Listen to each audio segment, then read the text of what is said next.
evening and welcome to the Pope Paul VI Learning Resource Center at the Catholic University of Eastern Africa in Nairobi. My name is Mark Masai of NTV. Na jina langu ni Zubeida Kome kutoka runinga ya KTN News. Kutoka popote pale ulipo na kukaribisha katika mdahalo huu unaowahusisha wagombea wa ugavana katika kaunti ya Nairobi. This is the final of 2 debates involving the 9 candidates cleared to run for governor. In the second debate, we are hosting Senator Johnson Sakaja of the United Democratic Alliance, UDA, which is affiliated with the Kenya Kwanza Alliance, and Mr. Polycarp Igathe of the Jubilee Party, member party of the Azimio la Umoja One Kenya Coalition Party. Kulingana na kanuni zinazosimamia mdahalo huu, wawaniaji wana muda wa dakika 90 za kulumbana kupitia maelekezo na maswali kutoka kwangu na mwenzangu Mark. Maswali tumeabuni wenyewe na hayajajadiliwa na wahusika kwenye mjadala huu. And our questions are clustered into 6 segments, each running for 15 minutes. As per our debate rules, each candidate has 2 minutes to make an opening statement, 1.5 minutes to answer a question, and 60 seconds for a rebuttal. The topics have been carefully selected after a thorough assessment of sentiments of the regular residents and voters in the city of Nairobi. Na maelekezo yetu pia yanahitaji wagombea wanaoshiriki mjadala huu kuzingatia tasfida wakati wa mjadala, kumaanisha kwamba wasitumie lugha chafu ya matusi au kudhalilisha wenzao, waendesha mjadala na watazamaji wanaofuatilia mjadala huu mbashara. Lugha ya maneno au ishara zinazoweza kutafsiriwa kuwa matusi hazitaruhusiwa kutumika kwenye mjadala huu. The same responsibility is shared by the audience seated here in this auditorium. Debate rules do not permit any cheers or jeers, except now, when we turn our attention to the debate platform to welcome the candidates Polycarp Igathe and Johnson Sakaja.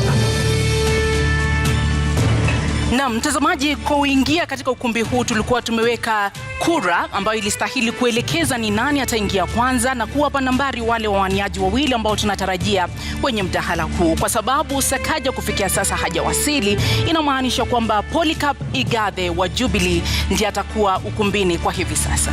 And the show must move on, so we will call in this first candidate, Polycarp Igathe of the Jubilee Party.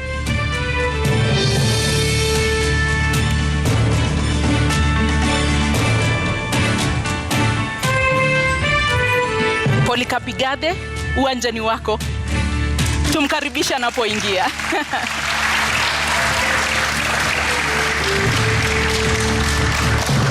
Thank you. Maintain the position of your podium for the length of this debate. And as indicated, our starting time was clear to all the candidates invited. Thank you for honoring this invitation.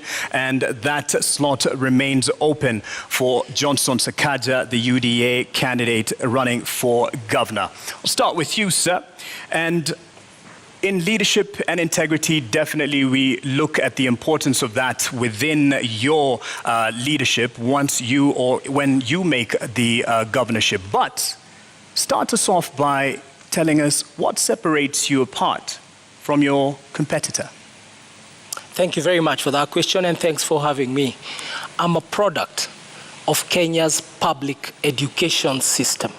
I'm a product of Kenya's public health system. I was born in Pumwani Hospital. I was educated through Kenya's public education system. I went to a public university, the University of Nairobi. And that sets me apart because in all those 3 levels, I came out through my upbringing by my dad and mom. My mom, who was a primary school teacher, Mrs. Kamau, and my dad, Mr. Kamau, who was an accountant. My teacher, Francis Bogongare, who I'm very proud is watching me from his home in Meru today. My English teacher, Mrs. Kathucha. These people, my teachers, my parents, my early bosses, and my latest boss, Dr. James Mwangi, taught me 3 things which sets me apart. That approach every task, approach every calling with high intention, with sincere effort, and with intelligent execution. High intention is prayer. Sincere effort is hard work. Intelligent execution is discipline. That is what we call a PhD. That sets me apart. And Nairobi, I bring a PhD attitude to the job. Give it to me. Thank you. Naam, umetaja pale kuhusu masuala ya elimu, familia yako ina ueledi wa masuala ya elimu. Wewe mwenyewe umesema kwamba ni msomi wa katika chuo kikuu cha Nairobi. Je, unadhani ni muhimu kwa mgombea kuwa na degree ili kuweza kuongoza kaunti ya Nairobi? Ni muhimu kwa mgombea kiti chochote ambacho kiko katika katiba ya taifa letu kuwa amehitimu na amefikisha kiwango ambacho kinakubaliwa na katiba. Kwa hivyo huo umuhimu sio mimi kusema, ni katiba imesema. Ni lazima uhitimu uwe mwalimu, lazima uhitimu uwe daktari, lazima uhitimu uwe mechanic. Hata kuosha gari inahitaji uwe umehitimu au kuwa waiter. Kwa hivyo hata hii kazi ya gavana inahitaji kuhitimu, na hilo ni jambo ambalo latakikana na katiba ya taifa letu la Kenya. Lakini unadhani kwamba kuwa na degree ni ishara tosha kwamba utakuwa kiongozi bora? Kwa sababu kusoma ni kitu kimoja, uongozi ni kitu kingine. Je, kuwa na degree ndio ishara kwamba utakuwa kiongozi ambaye anastahili? La hasha, ni mwanzo. Kwa sababu lazima uwe umefikisha kiwango cha usomi. Lakini jambo muhimu kuwa kiongozi ni kuwa unaelewa masuala ambayo unakuja kuyashughulikia. Na pia la pili, pia wewe uwe ni mtu ambao wapenda watu. Hii kazi ya siasa, kazi ya kutumikia watu, ni kazi ambayo unaifanya kutoka kwa roho yako. Na lazima uwe ni wewe ni mtu ambaye namba moja mcha Mungu, mtu ambaye anapenda kuhudumia watu. Na mimi maisha yangu yote nimefanya kazi ya huduma kwa wananchi. Nimeuza soda kwa kiosk, nimeuza bairo kwa bookshop, nimeuza pombe kwa bar, na hivi karibuni nilikuwa nauza pesa kwa mama mboga, kwa watu wa matatu, kwa watu ambao tunawaita wachuuzi wa kawaida. Kwa hivyo hiyo uzoefu wangu wa kazi umetokana na kushughulikia watu wa kawaida katika kazi ya mauzo, hasa katika sekta ya kibinafsi.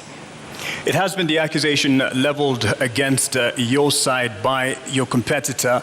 Would have been great to have him here to respond to the question of a degree for governors, that the fight at least and the clamor to fight him to qualify to be on the ballot is for the benefit of Igathe, to lock him out of the race. Just to clear the air on this, what is your response?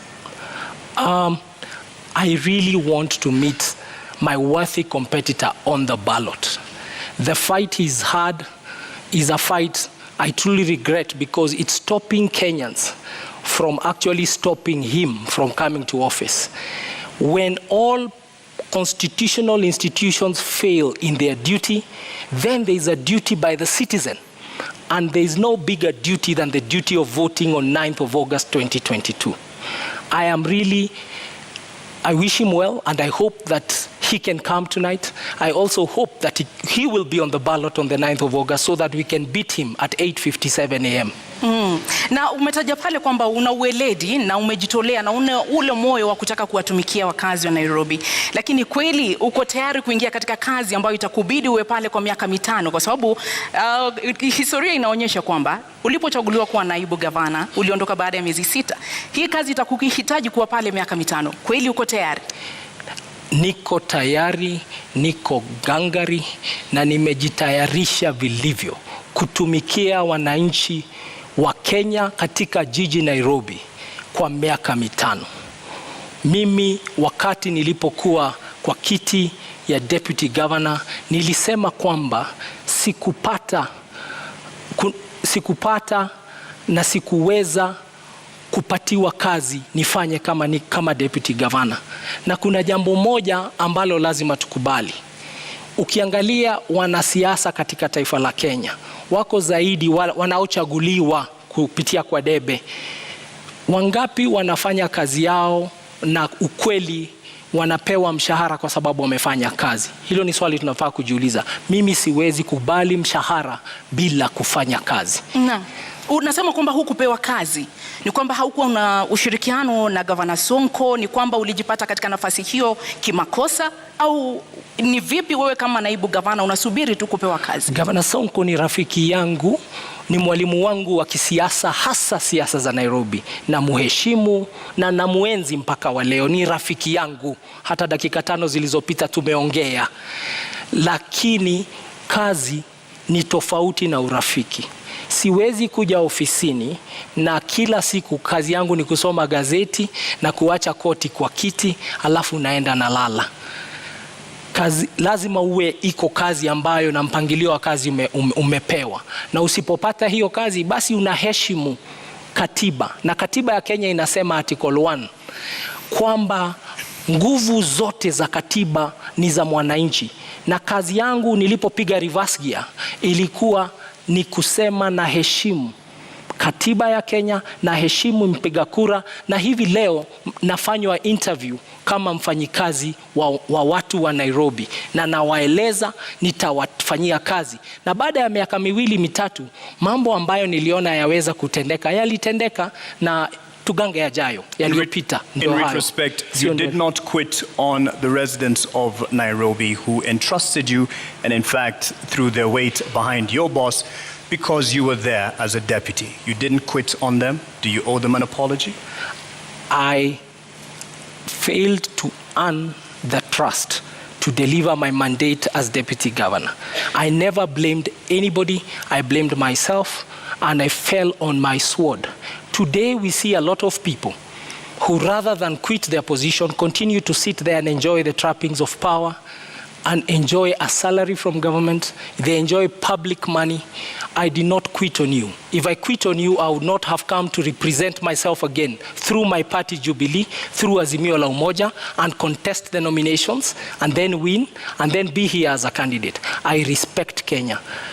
In our national anthem, we always say Kenya istahili heshima. And that is a prayer, and that's our national anthem. We put our hands on our hearts and we say Kenya istahili heshima. Na heshima ni kwamba if you feel you're earning money you should not earn, especially public money, then you take a bow and you come back for a fresh mandate. Ladies and gentlemen, I've come for a fresh mandate. I seek to be governor of Nairobi. Please try me. Unadhani ulihitaji ujuzi wa kisiasa ili kuweza kustahimili mawimbi ambayo yalikukabili wakati huo? Ungekuwa na ujuzi, labda mambo yangekuwa tofauti. Siasa ni jambo la muhimu sana kuachiwa wanasiasa tu. Sisi ambao tumefanya biashara katika sekta ya kibinafsi tunaelewa, na mimi kama kazi niliyokuwa nikifanya kwa benki nimeona wafanyabiashara wengi ambao biashara zao wamefunga sababu ya maslahi yao kukataa kuangaliwa na watu ambao utengeneza sera, utengeneza sheria katika bunge. Na kwa hivyo nakuja hapa na uzoefu wa private sector, na nasema tuingie sasa, let us change kidogo, let's change the tune. Tuingie, tupindue, tulete mapinduzi, tulete ari mpya, kasi mpya, mwamko mpya, tuendelee. Tujaribu mtu ambaye ana uzoefu ambao unaweza kusaidia kisiasa. Na siasa ni nini? Siasa ni ile mambo ya kuleta watu pamoja ili mtimize maslahi ya watu na jamii. Mtengeneze uchumi, tutengeneze mazingira, tutengeneze jamii na tuendelee pamoja. Hiyo ndio siasa. Hata katika sekta ya kibinafsi kazi ndio hiyo ya kufanya kazi na wenzetu. So nimekuja hapa, nimejitolea, nimeamua kwamba Nairobi hatuwezi tena tukaendelea jiji kubwa kama hili kuongozwa na uongozi ambao hauna uzoefu wa kufanya kazi. Mimi na kazi ya kuendesha jiji ni kazi ambayo inahitaji ufanye kazi na wafanyikazi ambao nimechunga.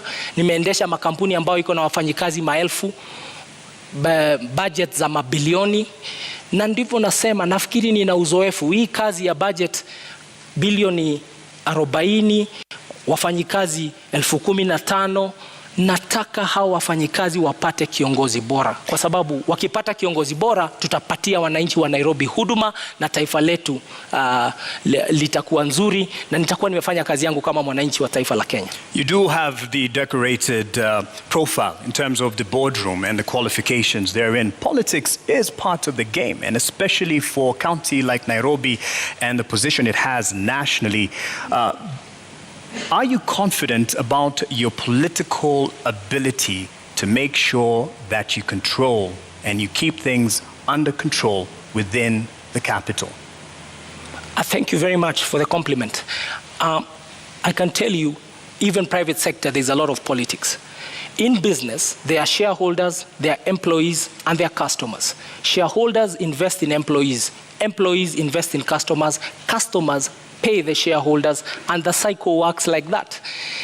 In politics, the shareholder is the political party.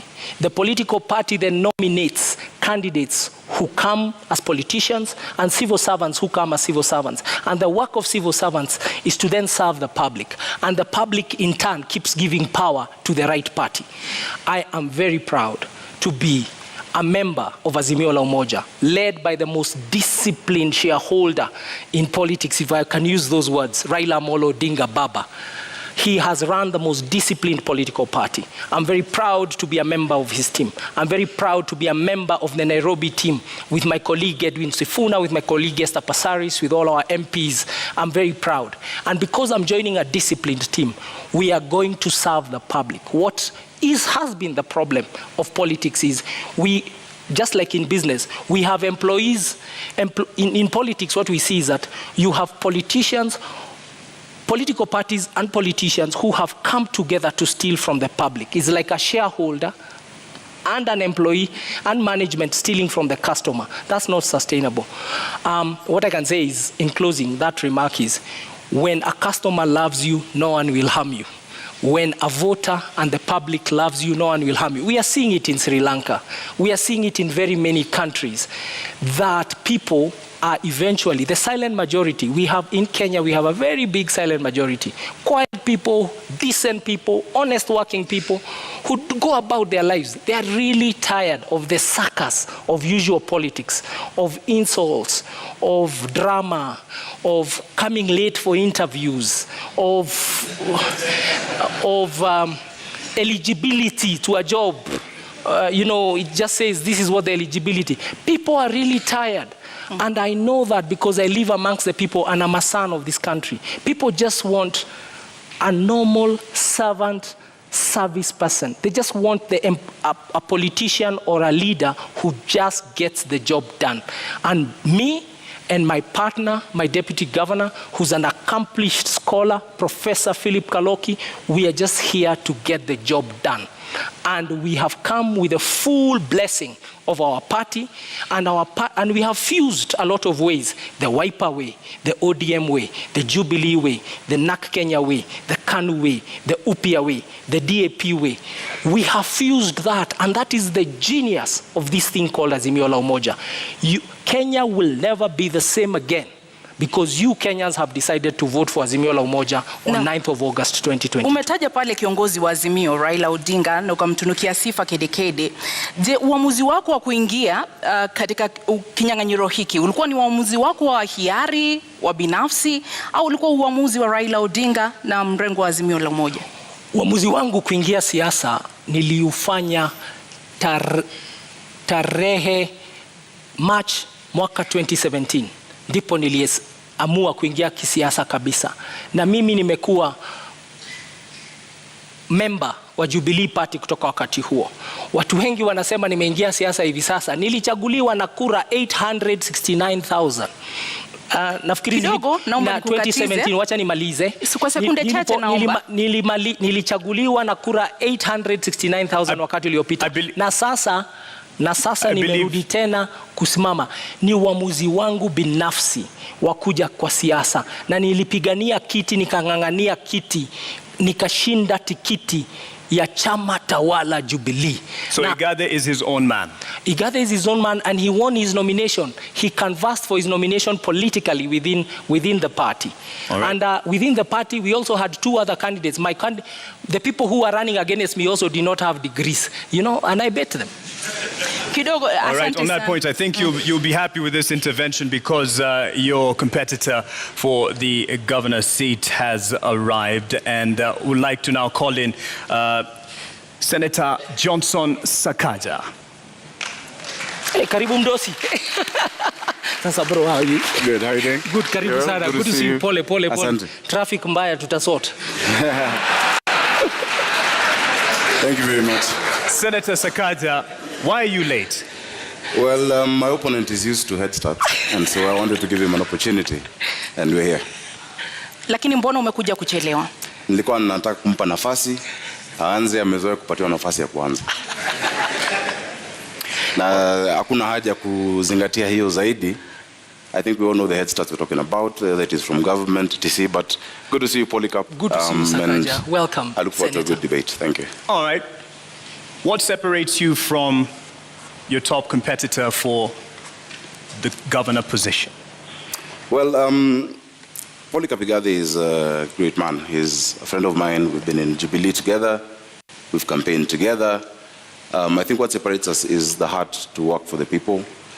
He's had a career in the corporate sector. I've had a career in public service and in leadership. The problems this county has, the challenges in our city, the issues we need to deal with, need solid political leadership, and that is what I know. Naam, swala la maadili katika uongozi lina umuhimu gani katika siasa zako, katika kampeni yako, katika mchakato huu mzima wa kuwania kiti cha ugavana katika kaunti ya Nairobi? Swala za maadili ni muhimu sana, kwa sababu kiongozi sio tu yale ambayo unasema ama yale ambayo unazo kama fikra, ni yale ambayo unafanya. Integrity is extremely important, na mimi nazingatia masuala yote ya maadili. I think integrity defines who you are, and it's not about who you are in public, but also who you are in private, and that's what defines a leader. Because as a leader, your work is to set a good example. Your work is to show the community and the society where to go to. And so, of course, integrity is not perfection. Integrity is not pontification. Integrity is not saying that you'll never make any mistake. Integrity is taking responsibility. And integrity is being able to stand up and say, yes, on this I am right, and yes, on this I am wrong. That is integrity. You speak about abiding, and part of the requirement for governor is the competence and the credentials. Yes. Do you believe that it is important for someone running for governor to have a degree? It's not just important, it's a requirement by our constitution. Do you have a degree? That's the reason I'm here. That's the reason I've been gazetted.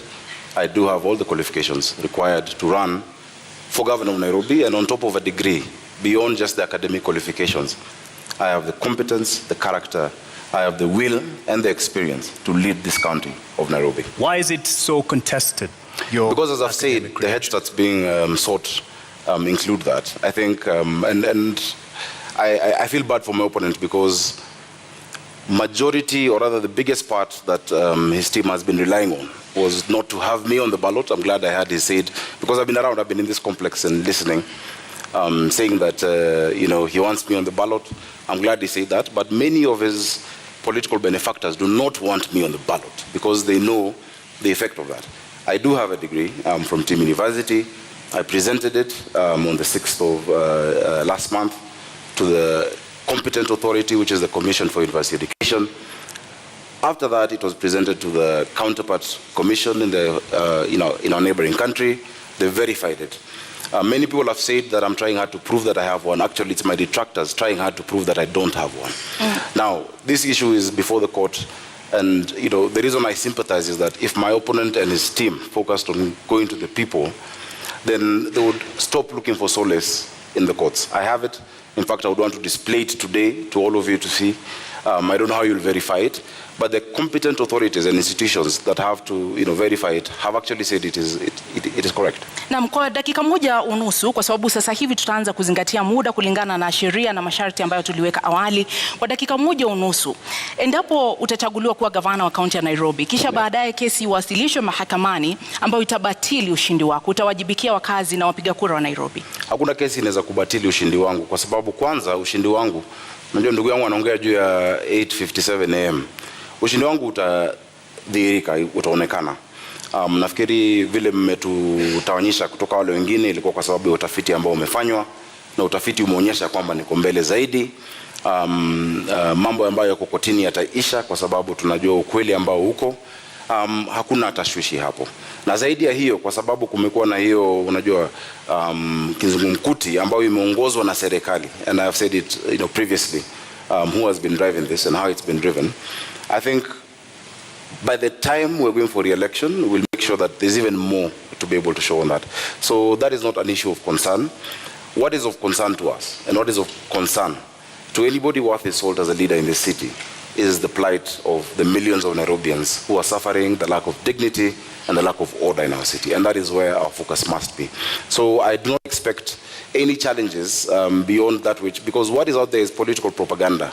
If you look at the lengths that the state has gone to try and stop my candidature, if you look at the resources deployed, including diplomats and the ambassador, etc., intimidation of institutions, revoking and revoking, etc., then you know that there's something there.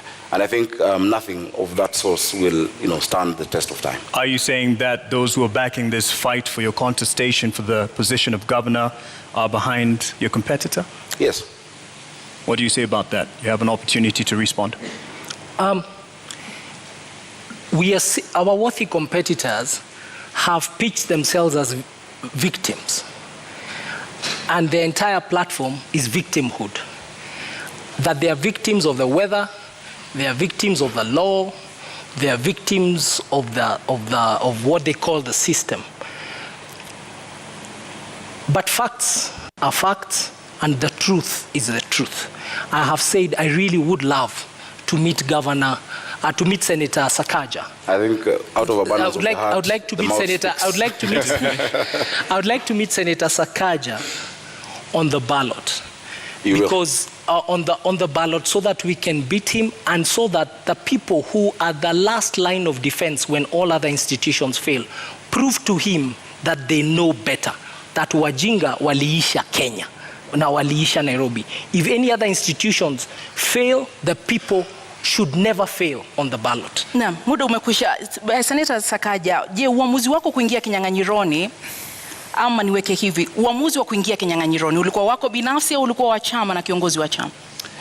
Nimefurahi kwanza tumemaliza hicho kipindi, kwa sababu I'm able to prove and to show that I have the qualifications, and that is going on.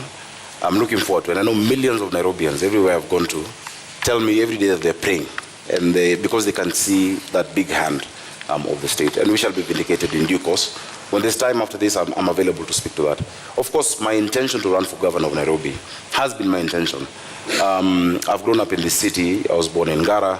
I've seen this city when it had some semblance of a working city, and I've also seen the lack of dignity and order in our people. The lack of dignity when Mama Mwende in Kayole had to watch her daughter die at Mama Lucy because of an ambulance.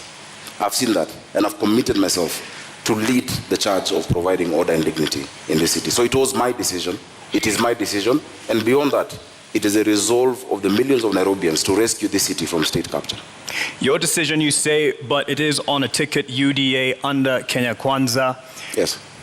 If you are elected as governor, how much of a burden will the patrons of your particular alliance have or be to your leadership as governor?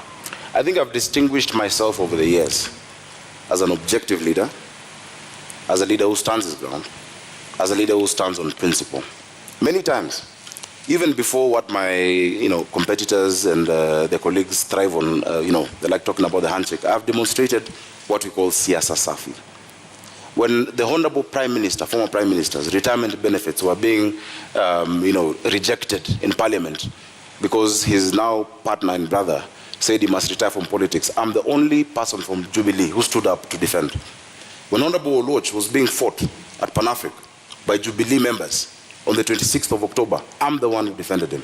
When Babu Owino was thrown into a cell and Raila Odinga and Wetangula could not remove him, I went, despite there not being any agreement before the handshake. I believe in siasa safi. I believe politics is not enmity.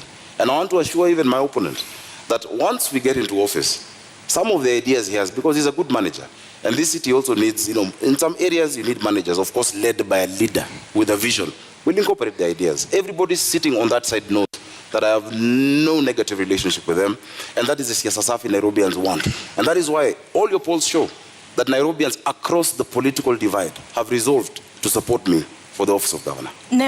Bwana Polycarp, je, ni kwamba Azimio mnaendesha siasa chafu katika kaunti ya Nairobi? Kwanza wacha tuangalie siasa safi ni nini. Mwaka uliopita taifa la Kenya, the amount of money, pesa ambazo walituma kwa serikali gatuzi kutoka kwa serikali ya kitaifa was 370 billion shillings. 370 billion, Nairobi ilipata 19 billion. 5% only ndio ilikuja Nairobi. Nairobi, wapiga kura Nairobi ni 11% ya tuko 2.4 million out of 2.4 million voters out of 22 million voters in the country. Now, Nairobi contributes 2.2 trillion wame collect Kenya Revenue Authority. 60% ya hiyo 2.2 trillion imetoka kwa viwanda na wafanyi biashara hapa Nairobi. How does somebody contribute 60% of revenue and you only share 5% back? Na hiyo siasa safi ndio seneta wetu amefanya katika Senate. Kazi ya seneta ni kutuombea pesa. Ametuombea tu 5%. Alienda huko kufanya kazi ya county zingine. Hapa ndio sababu Nairobi hamna mashule. Tuna nasari pengine 211. Tuko na health centers kidogo sana, da dispensary. Na ndipo njaa na umaskini umekithiri hapa kwa sababu watu hawajui Nairobi is unaffected and a very poor country. Muda wako umekwisha. A very poor county. Muda wako umekwisha. That is not siasa safi. Bwana Sakaja ameuliza umetetea vipi county ya Nairobi ulipokuwa seneta katika kipindi hiki cha takriban miaka 5. Je, kweli umewajibika kama seneta wa county ya Nairobi? Zaidi. Na zaidi ya wote wengine ambao walichaguliwa kama maseneta. Ukiangalia utafiti ambao umefanywa kwa miaka 3 ambayo imepita, for the last 3 years running, I've been rated the best performing senator in the Republic of Kenya. I brought more bills, more motions, more questions about the county administration of Nairobi than any other senator, and you can check. I can see you have laptops. You can check that. On top of that, the work of the senator is to bring resources to the county. When I became senator for Nairobi, Nairobi was receiving 15 billion. I'm living with it 3.3 billion higher at 19 billion. That is actually understanding your assignment and prosecuting it the way you need to. So I brought that money. In fact, naturally, it will take more than 10-15 years in terms of cycles of devolution to get to an increase of 3.3 billion. Something Igathe says isn't quite enough, even though you've gotten it to 19 billion. Something he says isn't enough, given the contribution of the capital to the rest of the nation. Now, if you understand the framework of devolution under our constitution, fiscal decentralization has what we call the horizontal division of revenue. In that horizontal division of revenue, you have a county allocation of revenue bill, where you divide the amount that is given amongst the counties. So of course there is a ceiling of what has been given to all counties. What I have fought for is the fair share for Nairobi City County, which remains to be the highest, and over and above what any other county gets. Igathe, you have a response on that? I don't know how much is enough. What Senator ensured persisted in this country is a philosophy that is unsustainable. That you take from people according to their needs and give to others according to their ability and give to others according to their need. Nairobi is a very needy county. And the criticism I'm proffering here and submitting to him is that as senator, what did you do to help Nairobi overcome the hunger, the deprivation, the desperation in the informal settlements? Did you bring that matter to Senate? Did you make people understand that case? Instead, what we saw, he was a leader of a group called Team Kenya that even removed incentives for county to generate their own revenue. We used to get 1% extra if you generate your own source revenue. Like Nairobi is only generating this is going to do about 9 billion of its own revenue. So the the CRA, Commission for Revenue Allocation, was giving us brownie points as a county if you collect your own revenue and you don't rely on the national government. And these are some of the things he did not protect as our senator.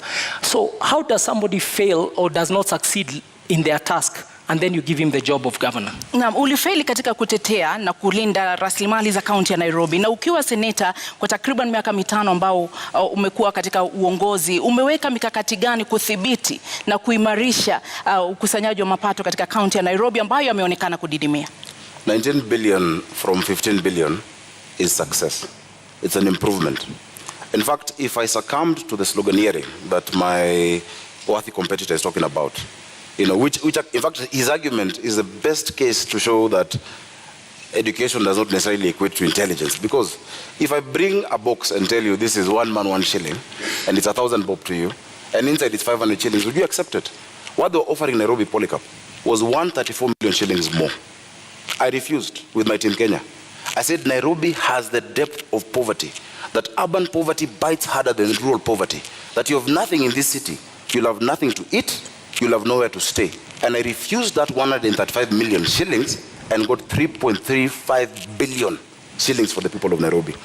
If I was just to fall for the empty slogan, Nairobi would still be at 15.8 billion shillings today.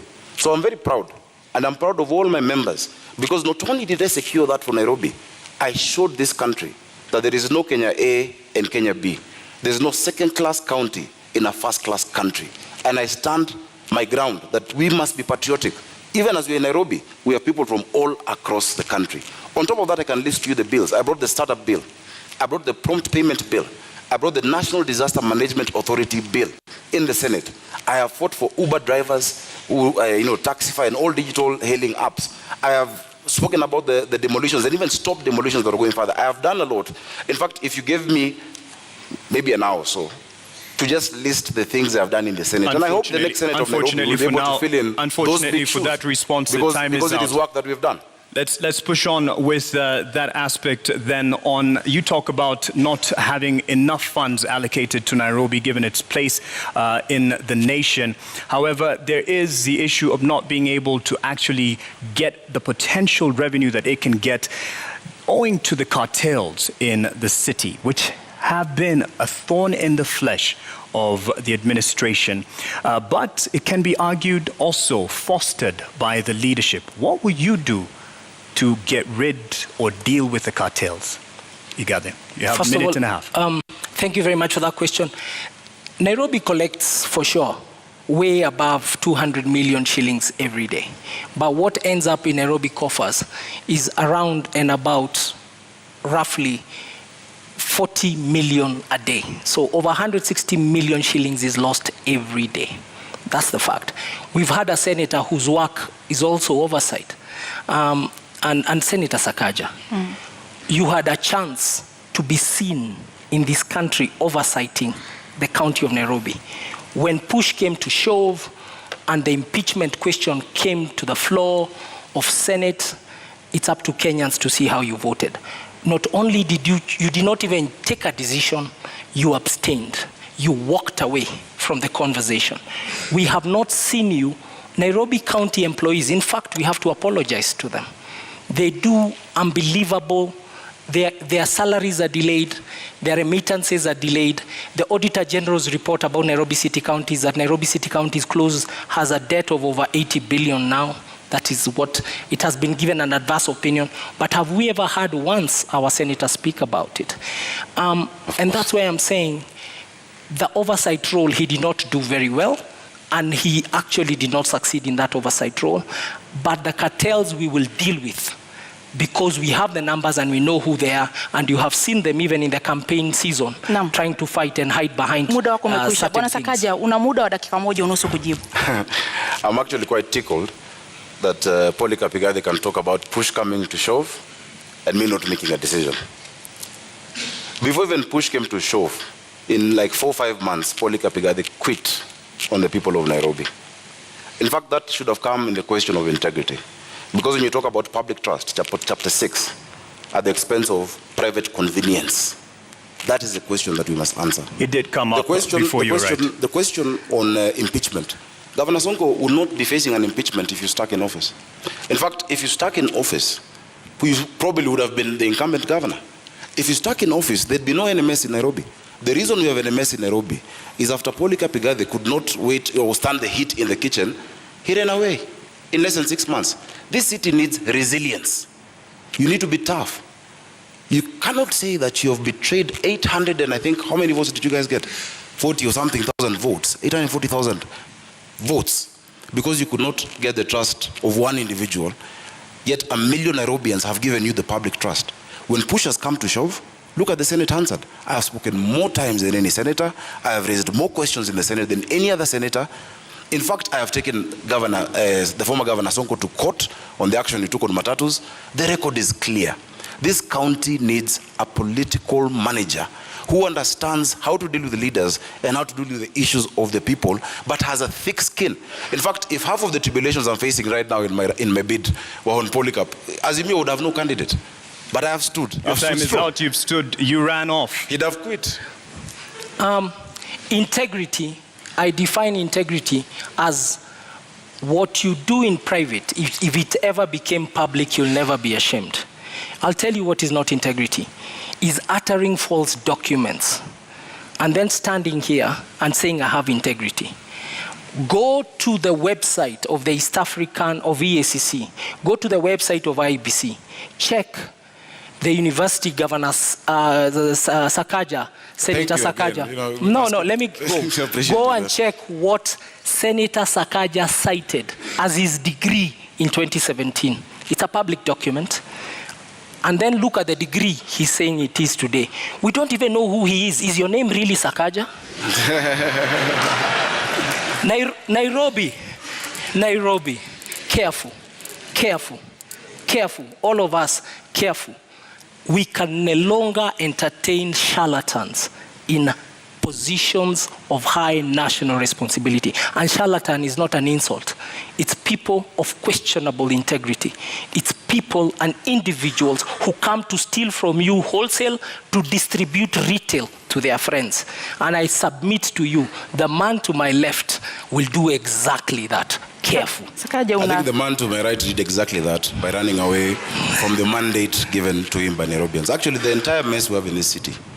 Because when he ran away from office, and I think he said somewhere because he got a bigger salary somewhere, I don't know. This city went into a spiral. I assure you, even the drafting of the articles of transfer, I had to be involved because we had to rescue Nairobians. And he ran away from that public office. Now, if you cannot withstand the heat of a deputy governor, you can't run Nairobi City County. You have 85 MCAs, possibly 40 nominated, 125 MCAs. You have 17 constituencies. If just one Mike Sonko made you run, tomorrow matatus will strike. The next day, hawkers will be on the street. The next day, and you're trying to run this county by being popular, it will not work. Again, as I've said, it is really unfortunate that the only card they had was to try and stop me from being on the ballot. I want to tell you to wake up, smell the coffee. On the 9th of August, I'll be on the ballot for governor of Nairobi City County, and on the 25th, we shall be sworn in. Because Nairobians can see through the game. And the documents he's talking about, for instance, in fact, they're part, and I don't want to wade into subject this, but they're forged documents. They actually forged documents in court by them. They have tried to... Lakini huwezi kuthibitisha hilo, sio? Of course I can, because even the signature there is not my signature. Lakini sisi kwa sababu hatuna hizo stakabadhi, hatutakuruhusu kuzitumia. Tuachie hapo, lakini wacha nijieleze, naona dakika zinaenda. Utanipa nafasi nzuri nijieleze. Mimi nimehitimu na nimesoma na nimesimamia watu wa Nairobi. Jina lako ni Sakaja? Not just in fair weather. Sakaja ni jina lako halisi? Nafikiri mlialika Sakaja. Jina lako ni Zubeida. Niko hapa kuuliza maswali, uko hapa kujibu, naomba. Ukiuliza swali ambao kama watu wanaibu wanasema itoshi. Mwenzako amekuuliza swali. Kwa sababu uko hapa kujibu, ndio sababu tunakupa nafasi kujibu. Jina lako ni Sakaja. Out to the issues Nairobians are facing instead of trivializing this debate as to what my name is. Honestly, my name is Igathe Johnson Sakaja. Naam. I'm the senator of Nairobi and the incoming governor, God willing, on the 9th of August. Asante kwa kujibu. And I want us to talk about water. Let's talk about the poverty our people are facing. Let's talk about sorting out mobility and transport. Let's talk about sorting out our children in school. Let's talk about the issues of the people. And the rest of the games being played by the state and our opponents can then have their way. Because Kenyans have seen. In fact, I want to give you full reassurance. Just yesterday, a few of the government administration officers have called me saying that they're being coerced into supporting the candidature of my opponent, and they've refused. Chiefs have refused. Well, DCs have refused. We can't quite verify that. That's I can verify your that, word. But you should also be able to verify the questions he has. I have 16 seconds. That's your word on that. But he said, and you didn't quite respond directly to it. To what At the moment, I'm quite clear, Senator Sakaja. Thanks, Mark. At the moment of reckoning, when there was questions over the leadership of former governor, the moment of impeachment, Let me explain how you walked away. Let me explain how Senate works. It's my question. Sure, go ahead. When you go to the Senate, I've seen one of the candidates here. There are 3 buttons to press when you have to vote. You either press yes, you press no, or you press abstain. For you to run away from the vote in the Senate, you actually walk out. You don't press any. Meaning to abstain is actually a vote, and it's a statement that you make. Now, the tradition, because Parliament is ruled by the standing orders, by traditions and by precedents, and the past jurisprudence that has been set in the Senate. When a matter comes regarding your county, you're supposed to prosecute your position on the floor and then let others make the decision. Because if you vote yes to impeach a governor, of course it shows your conflict of interest. Because you want also to be governor. Then it shows that you're putting a man down. And let me tell you, Kenyans have grace. No matter the ills of Governor Mike Sonko or whoever else would have been there, you never kick a man when he's down. So when you press yes, you've displayed your conflict of interest. If you press no, it means that you're actually abetting and agreeing with what he has done. And so the tradition from 2013, when an impeachment has been brought to the Senate, is the Senate of that area actually abstains on that vote. I'd have had the luxury of walking out and not being there for that vote. It's a decision I would take again if it came to me. And I'm proud of the decision I made. You had a point to raise on that earlier. I want to come in and say, yeah, it's true. Don't kick a man when he's down, but I have a better statement. Don't kick a dead dog. I don't understand why you'd call the former governor a dog. No, it's not the former governor. It's you I'm talking about. Lakini naomba Igathe, I don't want to kick you. That's why I'm asking. Igathe, and you had me. Naomba, you had me earlier. Naomba unisikize dakika moja, sekunde moja. Tafadhali tusitumie lugha ya matusi wakati na kudhalilishana katika mjadala. Wacha niseme hivi. Let me say this. Not kicking a dead dog is actually an English phrase, is not an insult. It's to say, don't go for somebody when he's down. And I already said, I want to meet him on the ballot. I want to meet my competitor. I want to meet my competitor. I truly want to meet my competitor on the ballot. But I want to remind him that uttering a false document is one of the laws in this country that does not. It is one of the things in this country that you're not fined for. You are taken straight if you are found guilty. And that is for the investigative capacity. We didn't come to do that here. All I'm telling Kenyans... That is an allegation. Can I finish? That you're allowing to what the Constitution wants is a competent governor, a capable governor, a governor with a character. Ask yourselves, who amongst two of us can you trust? It also wants a governor who will stay in office for 5 years. All right. You said earlier you know who the cartels are. Enumerate them, put them on notice on how you're going to deal with this. Earlier when you were talking about the cartels. The cartels of Nairobi have persisted for 4 decades. Who are they? You said you know. It is a clique of people who have choked the city, and especially the biggest symptom of cartel behavior is in the situation with garbage collection in the city of Nairobi, the situation with pending bills, the situation with suppliers in the city of the county of Nairobi. We need to look at suppliers in the city, in the county city of Nairobi, and ask ourselves, who are they? Do they meet the threshold of our public procurement laws, procedures, and regulation? And I want to ask Kenyans to read Auditor General Nancy Gathungu's reports to really see what I'm talking about. Errors and omissions, the statement of assets and liabilities of Nairobi City County, the statement of cash flow, the statement of appropriation, recurrent budget, and development budget. When you read that statement, she's actually saying these numbers don't reflect the fair data of proper financial practices, proper HR practices. And that is where you see the name of the cartels. And only a president who is running on an anti-corruption platform like Raila Amolo Odinga can tackle this issue. And people who have been stood up to scrutiny. I have always been an employee. I've always been audited. I have never taken a shilling that does not belong to me apart from my salary. Na kabla tuvuke kwake, ulikuwa naibu gavana katika kaunti ya Nairobi kwa takriban miezi 6. Katika muda huo ulijukumika vipi katika kuwakabili hawa cartels? Hawa walaghai, hawa watu ambao wana kwanza walaghai tulionana nao kwa sababu for the time when I was a governor, Nairobi City County moved its revenues from the 12 million we used to find to 100 million levels, 120 million a day. You're never a governor. When I was deputy governor, I was in the governor's office. Thank you. For that period when I was a deputy governor, that is what was going on.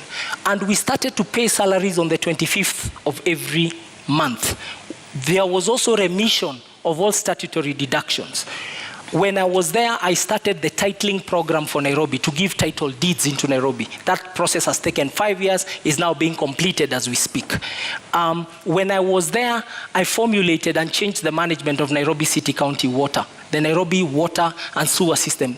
The new existing chief executive and their team came in. So there are a couple of things that we did within those 6 months. So we had some achievements, and I want to assure you that we'll accelerate them when we come to office, when you vote for us. Kama seneta unakubaliana naye kwamba waliweka mikakati ya kuweza kukabili hawa cartels na kuweza kulinda rasilimali za kaunti ya Nairobi? Kwanza nafikiri vile amesema vile alikuwa alianzisha na ikakamilika bila yeye. Inamaanisha Nairobi haikumuhitaji. Kwa sababu it's just demonstrated that even whether he was there or not, it happened. I think if you stayed true and didn't quit and run away when things got hot, maybe things would have been better for the people of Nairobi. We'd never know. And unfortunately, we'll never get to learn. Cartels are a lazy word. It's a word used by lazy leaders who fail to master the courage and the guts and the resilience to deal with corruption. That is what cartels are. Cartels are a weak excuse. Because all of these are human beings. If you say you know them, and even here, just at this debate, you're afraid to name them, yet you said you knew them, you'll not deal with them. If you know them, name them. Kwa hivyo huamini kama seneta kwamba kuna cartels katika kaunti ya Nairobi? Sio cartels. Ni wanabiashara ambao, the first way not to be, to have cartels in Nairobi is to refuse to be part of that system. Lakini kama unaogopa hata wezi wasema, kesho wakikutisha utajiuzulu tena. We cannot have that in Nairobi. We just need to set systems that actually remove the place they are playing. Don't be afraid of cartels, Polycarp. Whatever name you choose. I will invite you on 10th of August when we are naming them. The opposition is not allowed to name You could also name them today, but whatever name you use to allude to them, how are you going to deal with those? Listen, the first thing you must do in the city, as I've said, is to refuse to be part of them before you even get into office. I have run my campaign by myself. I have struggled. I have funded myself.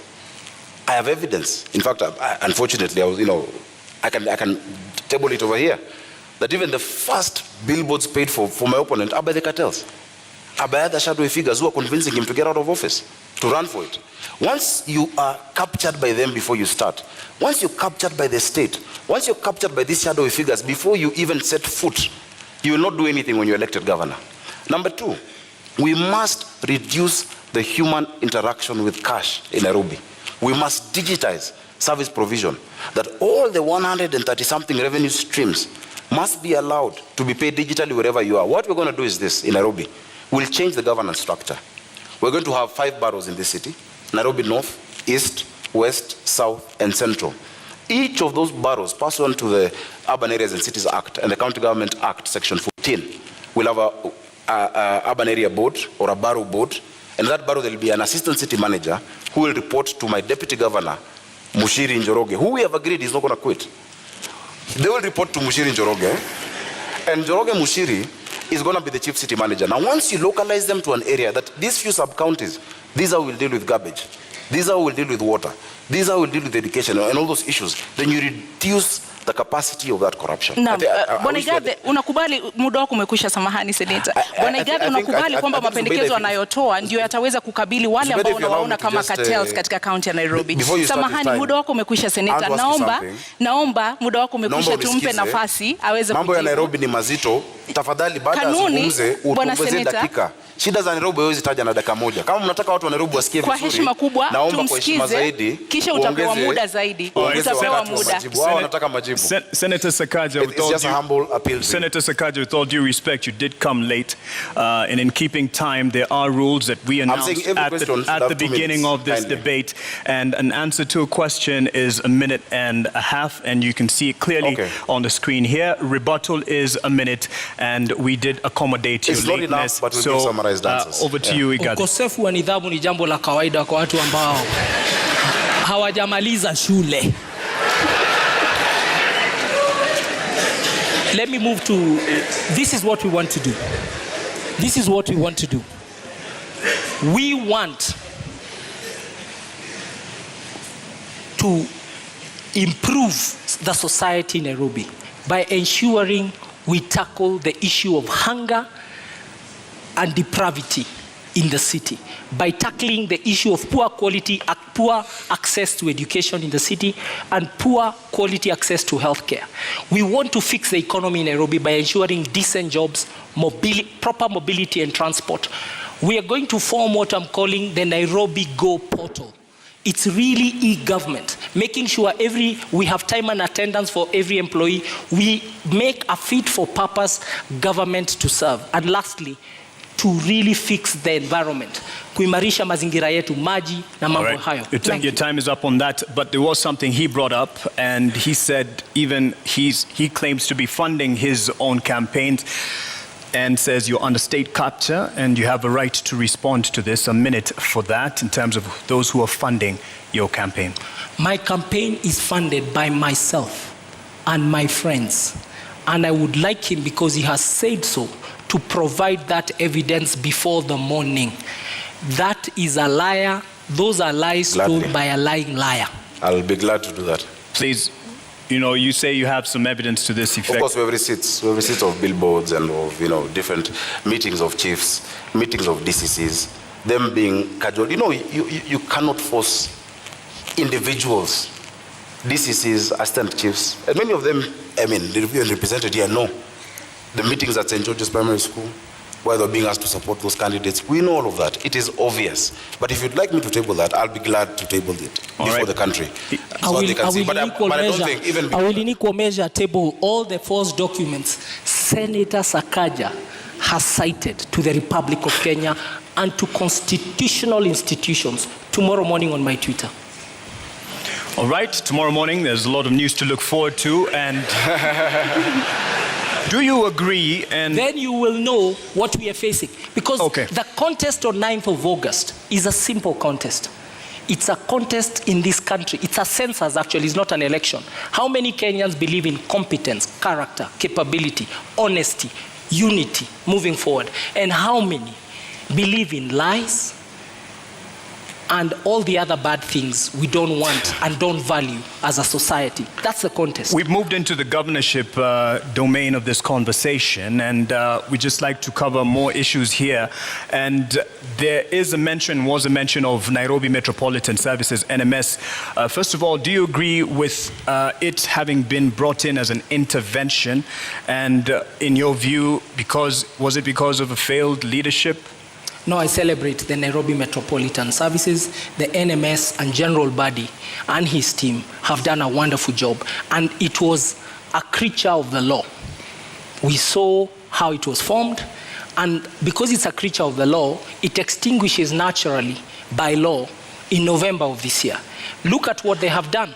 they have sunk 193 boreholes in the metropolitan area. 144 of those boreholes has been in our informal settlement. That has truly helped us fight COVID-19. The Metropolitan Authority has further worked on pedestrianizing the central business district, which is something we must do in this city. Make sure that non-motorized transport, we democratize transport, that the most important transporter is not the private car, but the pedestrian, the cyclist. They have done it, and we are now walking better. They've really tried to improve the environment, and they are it is part of the military to do civilian duty, and they came and answered the call of duty, and we truly celebrate what they have been able to achieve. And we are reverting back to a civil authority. As we speak, I believe General Badi is in transition, waiting for the election and then for the next people to take over office. He should not be vilified. And he really worked, and he's been able to deliver. It's been a band-aid to the city of Nairobi. Labda kwa sekunde 30, iwapo utapewa nafasi ama ungepewa nafasi, ungetaka NMS iendelee kuhudumu katika kaunti ya Nairobi? NMS siwezi pata hiyo nafasi kwa sababu sheria inasema NMS muda wao utakwisha Novemba mwaka huu. But it was extended and there's an opportunity to extend it. I will give better service as governor of Nairobi than NMS.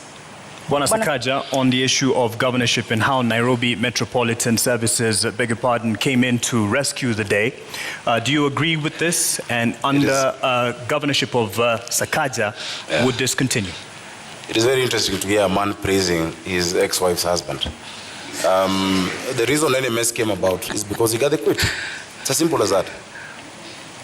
If the deputy governor of Nairobi, Igathe, did not quit, there'd be no need to have NMS. Those boreholes you're naming, you should have done them. Those interventions you're talking about, you had a chance to do them. Devolution cannot be trivialized in this country. Devolution is the greatest gift we've given to our people. That every Kenyan, wherever they are, has a right to self-determine. I wrote about this in 2010 with the International Commission of Jurists. Fiscal decentralization and devolution in this country. That lady in Mutwini deserves a county government and a governor she can hold to account, and who can listen to and who she can vote for. So you can't come praise the consequence of you absconding duty, of you leaving office. Because if Polycarp did not run away from Nairobians, Governor Mike Sonko would have acted differently. Governor Mike Sonko acted as he did because he knew no one would impeach him, because no one wanted a by-election in Nairobi. Yet having no deputy, and that's why he'd bring Miguda's name, whoever's name, he knew he was untouchable. So it is a consequence of him. And then again, understand the law. There's no way NMS will operate after August. Well, I don't know what you're talking about November.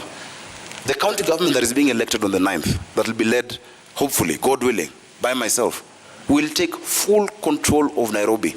So yes, NMS has had a cocktail of hits and misses, but you don't know Nairobi. Those women who cried when their children were being smashed in Kariobangi and in Mukuru do not agree with you about NMS. Just a few people who've seen pavements and Kabro who like it and who cheer, and we know whose interests you're protecting here. Naam, Polycarp, una muda kumjibu.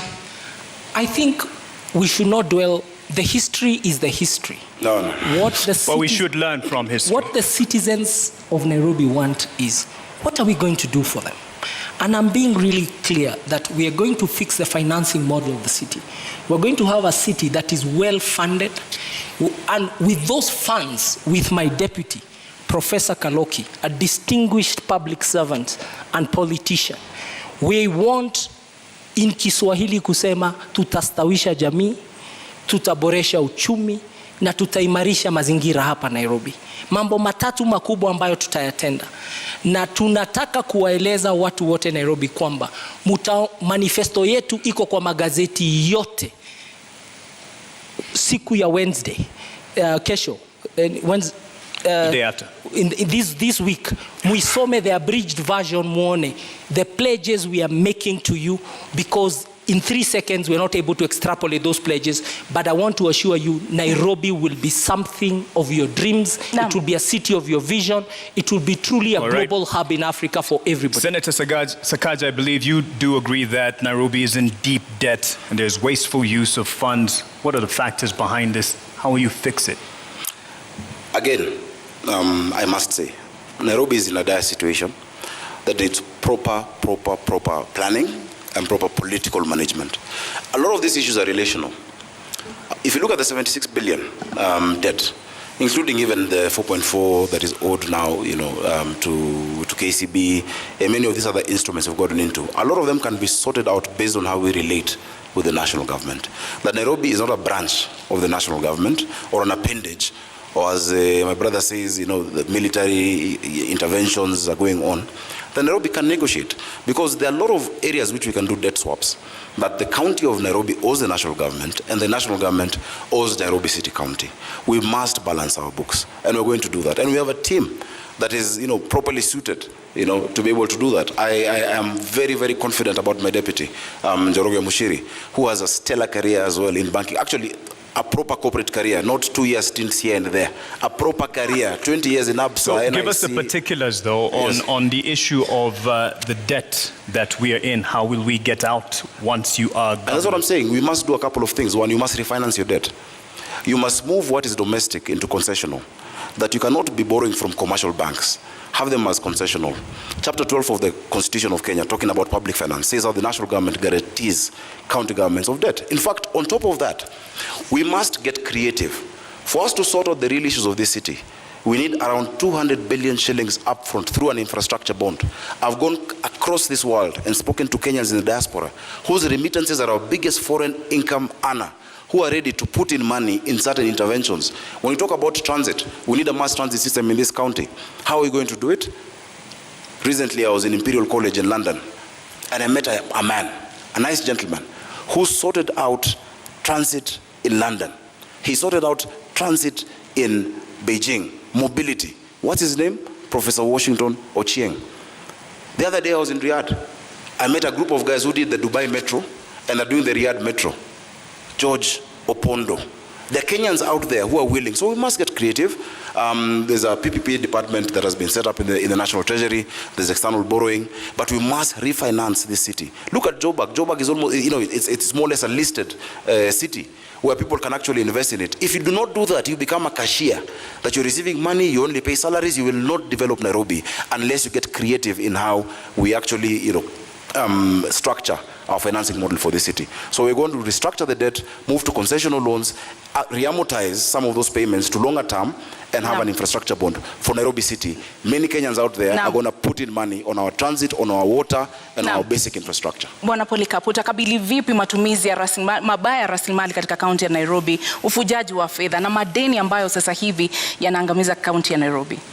Jambo la kwanza, Nairobi City County gets its highest revenue from land rates, parking bays, land rates, parking fees, outdoor advertising, building permits. Those would be some of the within the top 5 revenue things.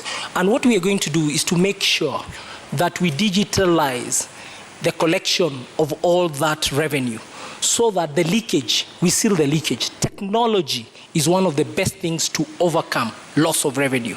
And we are going to use technology in the public revenue management system. Then secondly, we will deploy that money. Our own source revenue, I can promise, we and Professor Kaloki have done a study, and we've even checked the reports of the Commission for Revenue Allocation. With 6 revenue lines, we can generate 80 billion own source revenue in Nairobi. And with that money, we will build 1,000.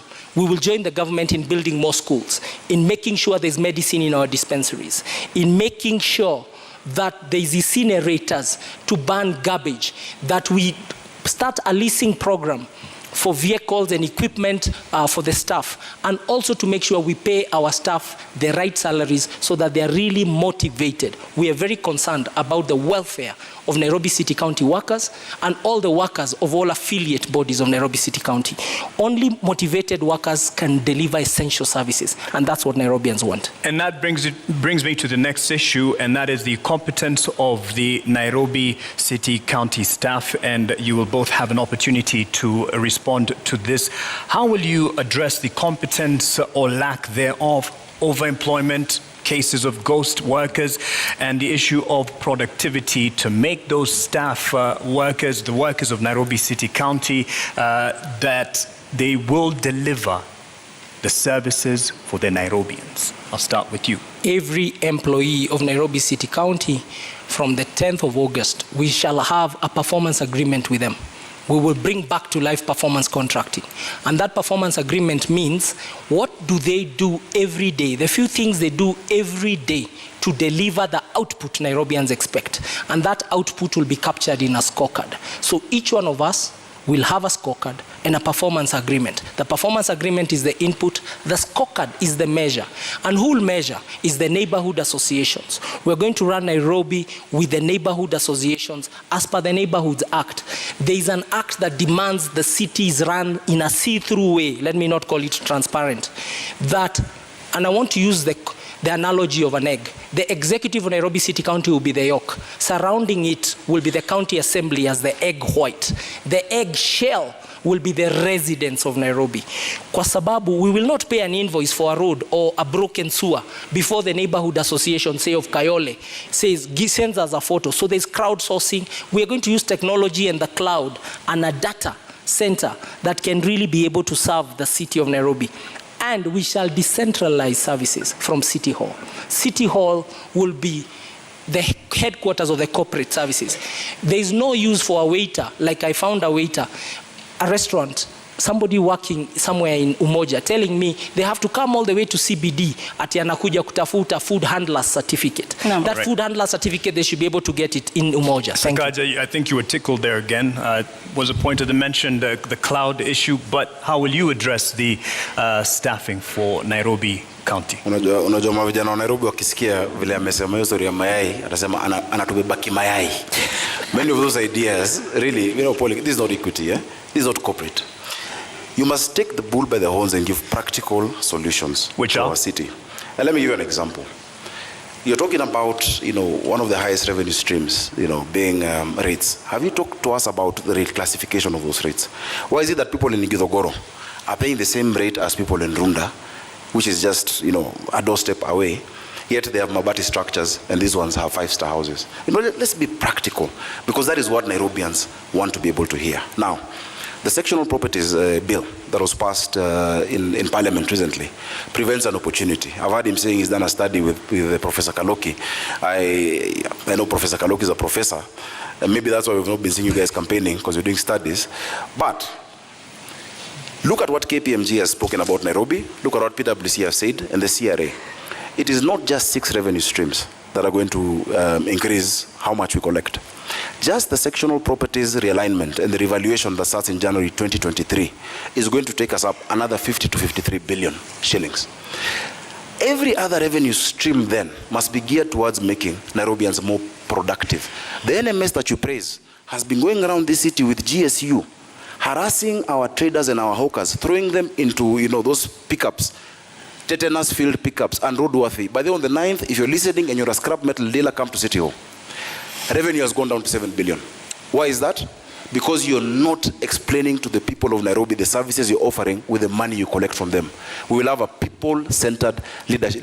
Cloud is a tool. Na muda umekwisha. Your focus must be on the people you're serving. You can't be. Muda umekwisha bwana seneta, lakini umekuwa seneta wa kaunti ya Nairobi. Umewajibika vipi katika kuona kwamba pesa za kaunti ya Nairobi zinatumika namna inavyostahili, hakuna wizi, hakuna watu wasiofanya kazi ambao wanalipwa? Umekuwa seneta, wewe ndiye macho ya kaunti ya Nairobi. Zubeda, nadhani kabla kuja hapa mlifanya utafiti. Umewajibika vipi seneta katika kuhakikisha kwamba pesa za kaunti ya Nairobi zimetumika vyema? My time is counting while you're talking. Kama mlifanya utafiti, ungeona zile ripoti ambazo nimewasilisha, zile miswada na hoja ambazo nimezileta kwa bunge. Hapo kati ya hizo miswada na hoja, kuna ile ambayo inaitwa prompt payment bill, ambayo pia wale wengine walijaribu kuweka katika mswada wa BBI walikuwa naleta. Ilikuwa nimeshapitisha kwa bunge. Ukiangalia yale unajua zile ripoti ambazo nimewasilisha kwa bunge, zinazungumza itakuwa ni njia gani tutatumia, mbinu gani, form itakuwa vipi kwa kisha ule jamaa. There's a guy who works just across over here in Cultivar. He's called Fred. He's one of the procurement people. Akona wines and spirits Buruburu. Anasema kwamba wakati akiwa job anasikia hawa watu wa NMS na GSU wamekuja, in their WhatsApp group they tell each other that hawa watu wamekam. Kuna wimbo wanasemanga walikam na kinini, vijana wa Nairobi wanajua. Wamekam na Subaru. Na wakikuja hapo Wakikuja hapo, they tell each other in the WhatsApp groups, they close all the shops. That's why this military you're praising has not collected 7 billion this year. Let's take power back to the people. And he tried to define this election. It's not about liars and who don't lie. It's about a state project and a people's governor. Speaking about people's governor, power to the people, let's give some power to the people who weighed in on this debate. We had asked some questions from Nairobians, and I believe we're ready to sample them right now.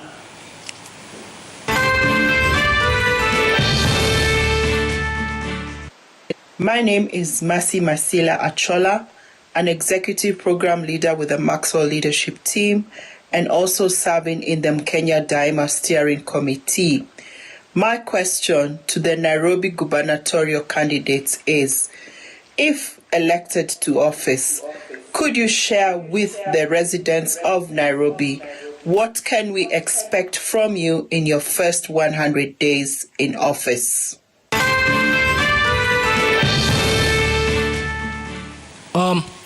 In the first 100 days, I pledge with my deputy to have a very fit for purpose organization to deliver essential services that Nairobians have been deprived of in the past, and especially Nairobians in the informal settlements and in low-income areas. And therefore, there'll be Executive Order number 1 that establishes a good government, a coherent government, and a government where the deputy governor has clear responsibilities, a government where the governor himself has clear responsibilities, and where we work as partners, him playing to his strengths and me playing to my strengths, but a proper cabinet. Also, we promise you a proper cabinet that is fit for purpose, and the purpose is essential service delivery. The people watching us at home, actually, they just want services. They want water in their taps. They want garbage collected. They want storm drains covered. They want pedestrian walks repaired. They want markets made. They don't want to continue selling on the roadsides. They want their bills on time, and they want to be treated with honor, and they want to be treated like citizens of Kenya, and they want to be enabled to do their businesses. So the first 100 days is about reconstructing the organization called Nairobi City County, because it does not exist, and we have a lot of demotivated employees. Make sure that we convince them, they start to see their salaries are paid, they are well taken care of, career development is sorted. Thank you. Thank you. I want to thank the lady from Maxwell for that question. Maxwell Leadership Institute on Valley Road is an extremely important, pillar in mentoring many of our young people. I've actually taught many programs of leadership there, and I've been a participant in that. I think when she asked 100 days, maybe what she wanted to hear from me, Polycarp, was just to say, I will not quit fast, as the beginning. Thanks for answering for me. Go ahead. Please keep reminding people, because people are afraid to watch. Okay. But secondly, I want to say this. In the first 100 days, I've said that you will not sort out Nairobi using quick fixes. The issues of this city don't need 100, and I'm not seeking a 100-day term. It's not quick fixes or bandage solutions that will sort it out. We have a 10-year vision and a 5-year vision with milestones. But in the first 100 days, what we're going to do, number 1, is to implement the Urban Areas and Cities Act together with Section 14 of the County Government Act to create the 5 boroughs that I'm talking about in Nairobi. That if the person in charge of garbage in Kayole does not need to think about Westlands, the person in charge of a road in Langata should have nothing to do with Roysambu or Marurui. Because that lack of accountability, when you ask them, okay, mbona hapa kuna takataka, pole boss kulikuwa na sijui crisis in Mukuru. So we'll set up the governance structure that will deliver to Nairobians. That is the first task, and that includes the county assembly. The second thing that we're going to do is to implement the standing orders that we've actually been working on, even as I've been in the Senate, proper standing orders for the inspectorate. We cannot have people criminalizing business, chasing our hawkers, throwing sticks at them. They must have proper, like any discipline force, standing orders. And finally, we'll implement the 1 business permit. You can't have businesses with 10 licenses. Today there is fire, tomorrow there is it will be 1 license. Right. And I will pay every other entity that needs to be paid from that 1 license that you pay in Nairobi. Bwana Polycarp, mmekuwa mkizungumza kuhusu tatizo la maji taka katika kaunti ya Nairobi. Awali ulitaja kuhusu cartels. Je, unaamini kwamba ubinafsishaji wa huduma hizi katika kaunti ya Nairobi utasaidia katika kusuluhisha baadhi ya matatizo ambayo yamekuwepo kuhusu usimamizi wa huduma hizi?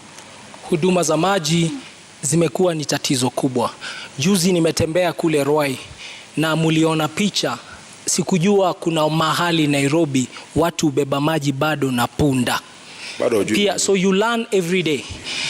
Now, if you go to Ruai, the problem is a problem of way leaves, which the senator perhaps was even ignored in Senate. There is a way leave issue between Kiambu and Nairobi, because today we are consuming 500,000 cubic meters of water every day in Nairobi. But that's really the level of production of water from our water sources, Ndakaine, Roiro Dam. But the Roiro Dam and the Northern Collector Tunnel, we need to connect it. Na hiyo shida ya way leave ni shida ya kisiasa, lazima tutatue. Na hiyo ikitatuliwa, there'll be an extra almost close to 100,000 cubic, so we'll go to 600,000 immediately. And people, watu wataanza kusikia relief. But in 5 years, we have to build new water sources and work with the national government to build new water sources.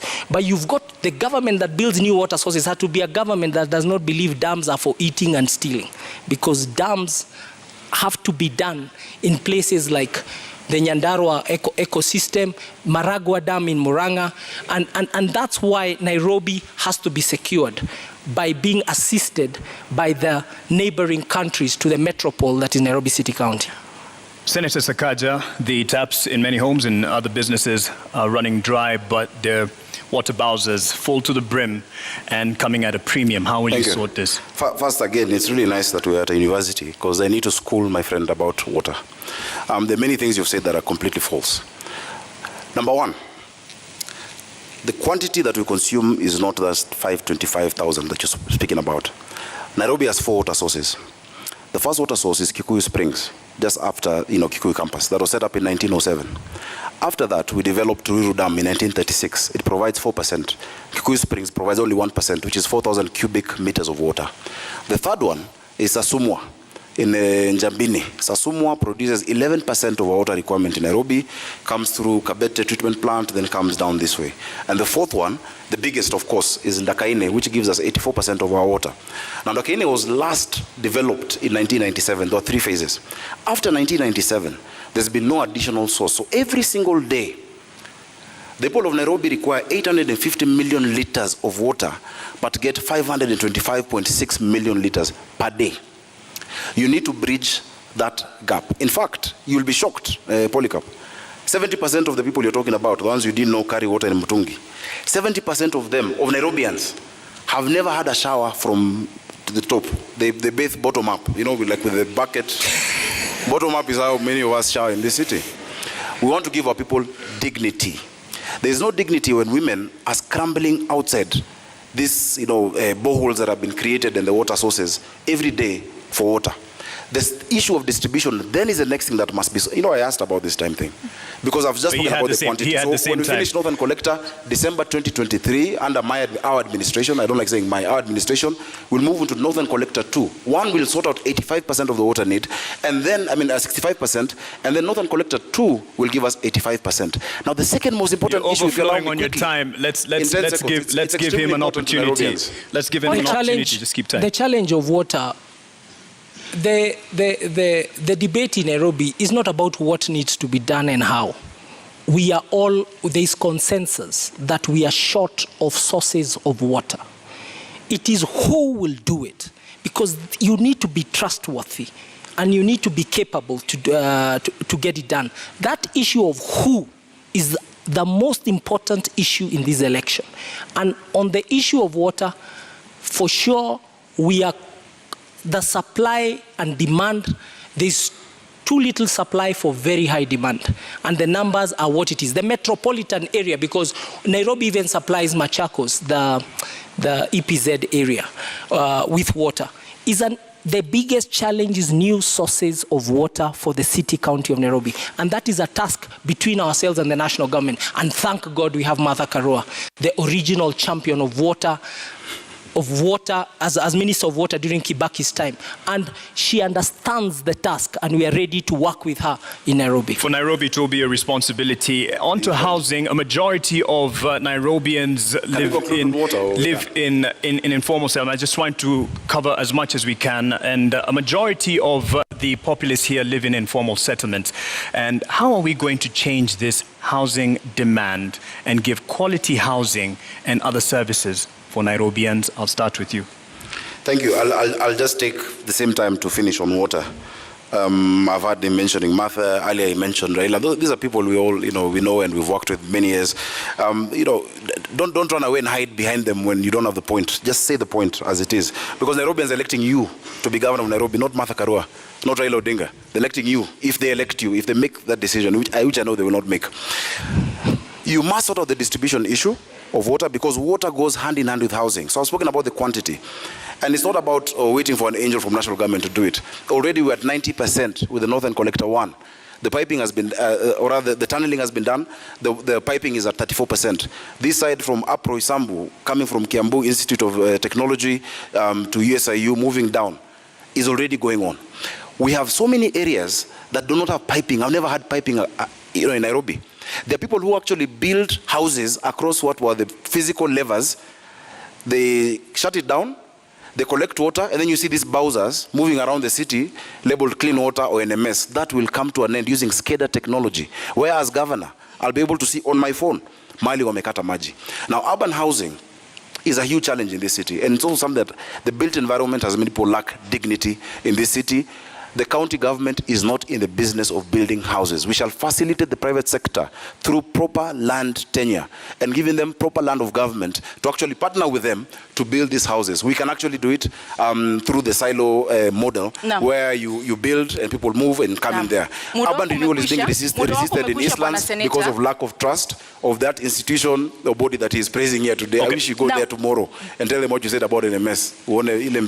Bwana Polycarp, maji ni mojawapo ya shida ambazo zinakumba wale ambao wanaishi katika mitaa ya mabanda katika kaunti ya Nairobi. Hasa ni mpango upi ambao uko nao wa kuinua na kuimarisha hadhi ya watu ambao wanaishi katika mitaa ya mabanda katika kaunti ya Nairobi na changamoto ambazo wanakumbana nazo? So first of all, the county of Nairobi in its own books owns close to 532 hectares of land. On it sits 12,000 single dwelling units. Nairobi has to strategically densify, but that process requires proper public participation. You can already hear my competitor is whetting his appetite to steal your homes. You people in Makadara and Jericho, umesikia, he has pronounced himself that this will be private sector led. I have told you, this thing called urban renewal, which is what they want Nairobi to take, we have to be very careful. It needs proper conversations around it, and we must build housing that is truly affordable housing, decent housing, and before we build, we must ask the people who sit in those estates, mnataka nini? How will this work? And how will you be compensated? Before that is done, we are rushing. And you've seen a big rush towards that work. And we are saying, put it on hold. The Constitution demands proper public participation, proper understanding. And I want to believe that conversation has already not been held. So the housing question in the informal settlements is to continue the work that has started. Roads, water, sewer, boreholes. These informal settlements require a lot of investment, and that investment requires allocation of improving our revenue and also making sure Senate allocates us the money we require to attend to high density areas. Okay. A rebuttal in terms of what he said on your housing urban development plan there, an opportunity. There are people waiting in the wings to come and steal your houses, and you've heard the private sector. He has the opportunity. You're in his time. You have an opportunity. I don't know who represents the private sector here on this stage, if you look clearly. But what I'll say is this. While you are away, when you ran away from Nairobians, Polycarp, I represented the people of Majengo in Kamkunji in court to fight what you're talking about. You are somewhere in your Bentley, living the life, never spoken about an issue of Nairobians. But now you're saying we want to steal. That they were moved from slums in Majengo the slums were put down and put in 11,000 bob houses while they're paying 5,000 shillings, 4,000 shillings. Today, the amount of money owed that they need to pay is 60 million shillings. That's what someone wants to steal the houses. When I talk about urban renewal, the entity you're praising is rushing. Just this week, there have been more than 3-4 advertisements on the newspaper for them to engage contractors on urban renewal, and they have 28 days to go. They must stop that, and I'm putting them on notice. In fact, it's against the law. An entity whose time has ended cannot engage in 10, 15-year contracts today. He doesn't have the guts to talk against NMS, and he will not. But they must not do that, because the people that you're talking about, I have represented for NMS, 5 years. NMS is not an enemy of Nairobi. I have not ran away from them, and they are saying they believe urban renewal must be done. They don't trust those people who are doing it. And you say it's an issue of trust? It's not about who's going to do it. The first thing, basic thing that they want is to know that that person will be there to do it for 5 years and will not run away. It's first deliver on that. Unfortunately, it's time out for us in terms of this debate. There's a lot to cover. I believe both of you gentlemen have spoken and have alluded to the fact that you have the manifestos will be open to the public, Nairobians to be specific, to peruse and digest. And that is where we will end it at this opportunity. I believe even the time for closing remarks are not there. If we probably managed the time a bit better in the beginning, it would have ended up even better in terms of coverage of the discussion. Asanteni sana kwa kuja.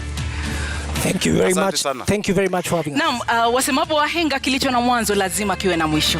Hii sasa ndio tamati ya mjadala baina ya wanaomezea mate kiti cha ugavana katika kaunti ya Nairobi. Indeed, our appreciation to the candidates, Polycarp Igathe and Johnson Sakaja, and to you, the audience that turned up here and out there watching on television and from around the world, of course, online. Thank you all. My name is Mark Masai from NTV. Nami naitwa Zubeida Kome na kutakia usiku mwema. Zubeida Kome kutoka KTN News.